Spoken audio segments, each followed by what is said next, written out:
Tom, what have you found in terms of your sales training? What has the need been here that you've been able to fulfill? Well, I think the biggest thing that we've noticed here, Glenn, is that a lot of multinationals, so a lot of global companies, are putting most of their hopes on this region for growth.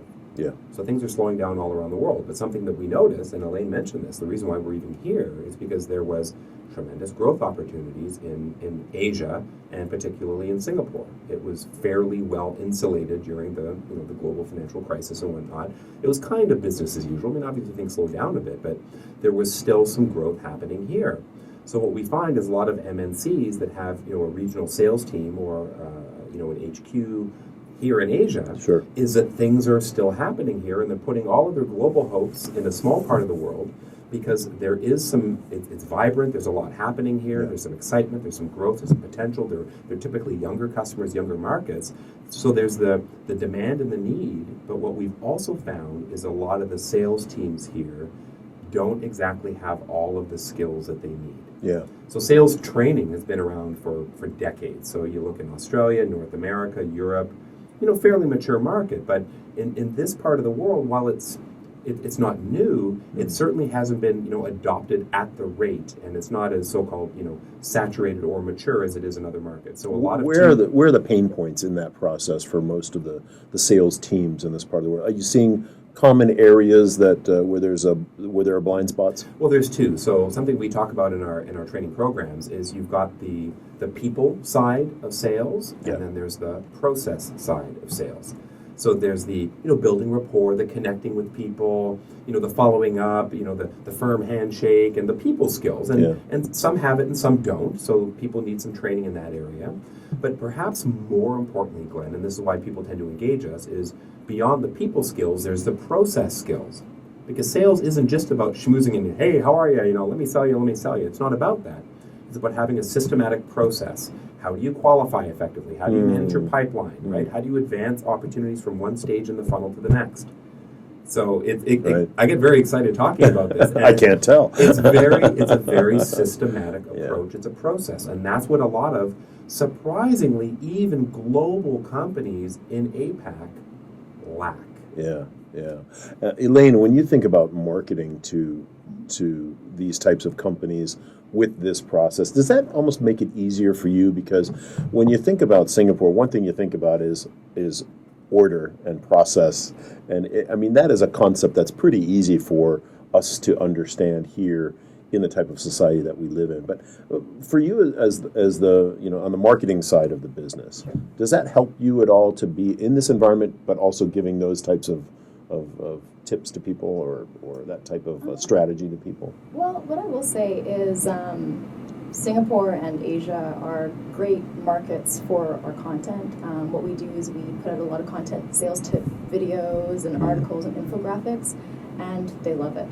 They share it, and the market seems to really enjoy that. So that's what we've really noticed about Singapore market and Asia, but I think that's also very common around the world.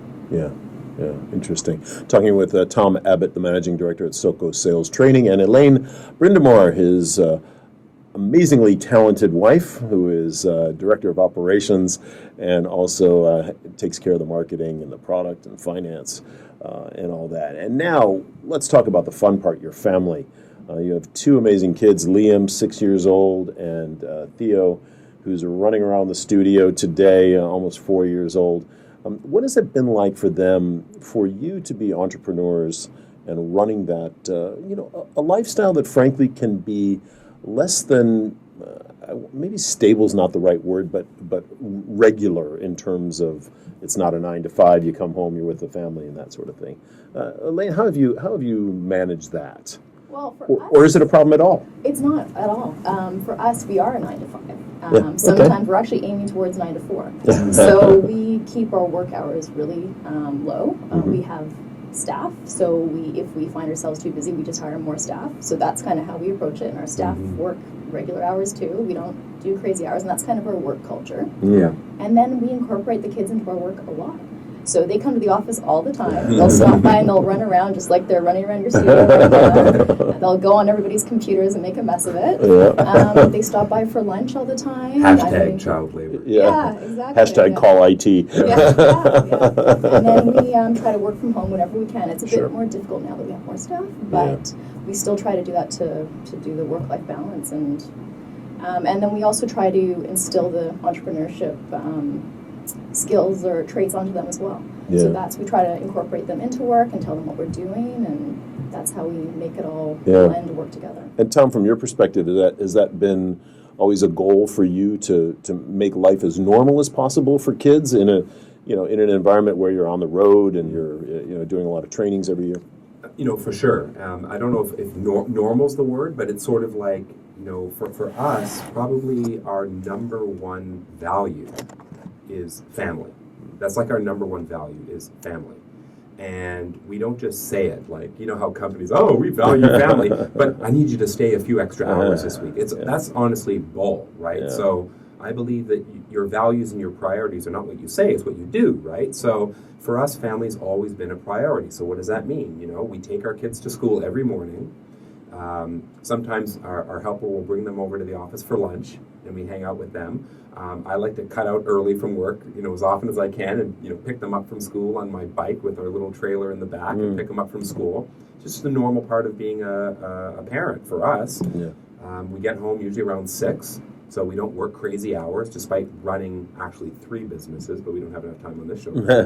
So we do our best to be present parents for the kids, and I think that's really important, and for them to actually see that work is sometimes you're working late, sometimes getting ready for an event coming up, sometimes you're staying home on a given day to actually just hang out with the family. So flexible work schedules is something that we want the kids to see, and to see that work doesn't have to just be like a 9-to-5 job, just kind of chasing a paycheck, but it's kind of like a lifestyle. And that's interesting because so many executives, male and female executives, strive for this kind of balance in their lives, and many admit that they have not found it, or they are still striving for it. And yet, when you look at an entrepreneurial situation like you guys have, that is typically the definition of lack of free time. People are usually just hustling and filling the pipeline and fulfilling whatever it is your product or service is. And from that perspective, what is the secret sauce? Is it the process that this process that you have?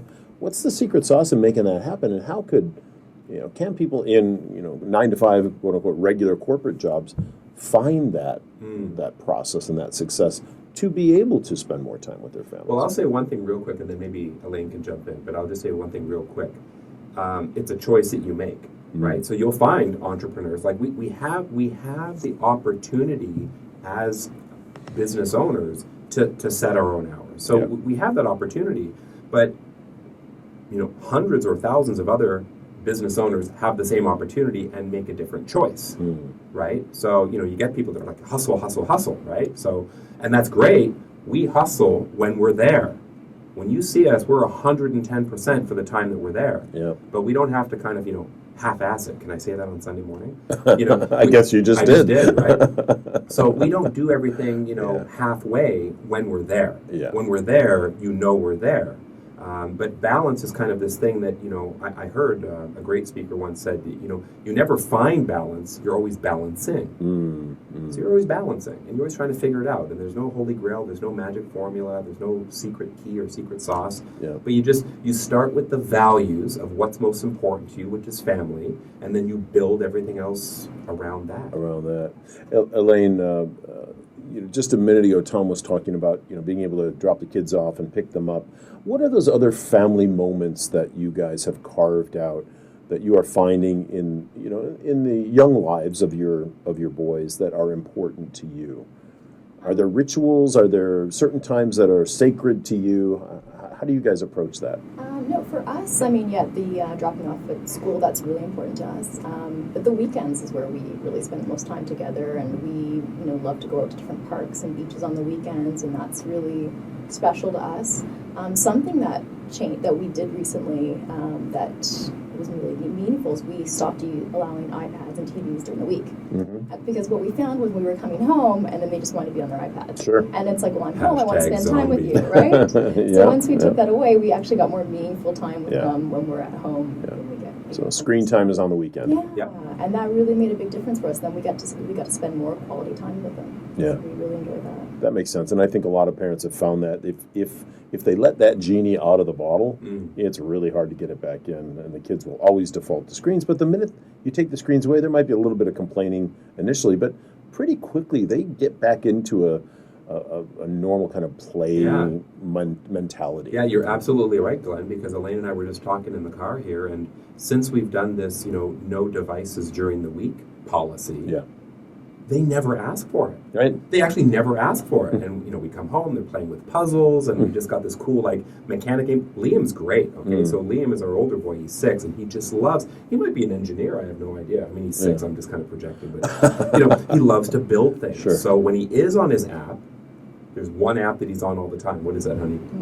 Minecraft. Which is not a bad, I think it's a great app. Our kids are on it too. Love it. There's the guy's building There's cities. physics. There's all kinds of great lessons, math lessons in there. It's so cool when you just let a kid kind of gravitate. I mean, I don't know where he heard of Minecraft. I think it was from our cousins, right? So we never introduced it to him, but he's just he loves it. And then when he's not using his iPad for Minecraft, he's building stuff in the house. I think that's awesome. Yeah. What do you think, looking forward and talking to Tom Abbott, Managing Director at SOCO Sales Training, and Elaine Brindamore, Director of Operations there, you look forward now, the boys are, they're still very young, and pretty soon are going to be moving into middle school or late primary school. Easy. It's coming. It's the freight train that doesn't stop, my friend, okay? I'm saying this from experience. All right. But how do you then... not knowing what you don't know, but how do you then keep this family unit together? Is it vacations? Is it, because at some point they are not going to want you anywhere near them when it comes to dropping them off at school. What's going on? I hate to break it to you, but I'll break it to you. Not our kids. Our kids are different. Yeah, right. But there'll be those changes that just naturally happen when the kids change. So what can you do now to solidify the family? How can you move it forward? Well, for us, I mean that's a definite concern of ours is what's going to happen. I mean, for us, when the kids were younger, we could travel even more with them because they weren't in school, and they could come to the office even more because they weren't in school. So it's a concern of us that there is less and less flexibility. Yeah. But what we try to do is, as much as possible, if we're traveling for work, we try to bring them with us, whether it's on the weekend or on... And they're still young enough; they're not missing major school to do that, which is deal, great. right? Yeah, exactly. Like in a couple weeks, right? Yeah. So I mean, we haven't figured that out. I don't know what's going to happen when they get older, because right now we do enjoy taking them on holidays whenever we can. Yep. When there's a work travel, then we can usually take them, but I don't know what's going to happen when they're older. Like in a couple of weeks, we're heading off to Vancouver because one of our businesses there, and I'll be speaking at a conference. It's a 3-day event. We're going to be exhibiting there as well and doing a couple of round table stuff. Yeah. So I was like, hey, let's just bring everybody. Sure. Because they've never had a North American Halloween. Oh. That's going to be mind-blowing. That'll be crazy. Amazing. And costumes and the houses being decorated. Yeah. We don't really get that here to that extent. Yeah. So that's going to be awesome. So it's sort of like I was just there last week, I think, for a week on business. And then I got a couple weeks here, and then we're back the last 2 weeks of October. And that's just how we keep the family together. And I think it's sort of like, you're right, admittedly, right? There will be a time when the kids are going to want to do their own thing, which is exactly why Elaine and I make these years there's never, where's mommy? Where's daddy? Oh, I wish you never went to a soccer game. How come you never took us bike riding? We're investing in it now, and hopefully they're going to remember all of that stuff, and they're going to love it. They're going to appreciate it now, and as long as they want us, we want to be a part of their lives. Deposits in the bank of goodwill, huh? For sure.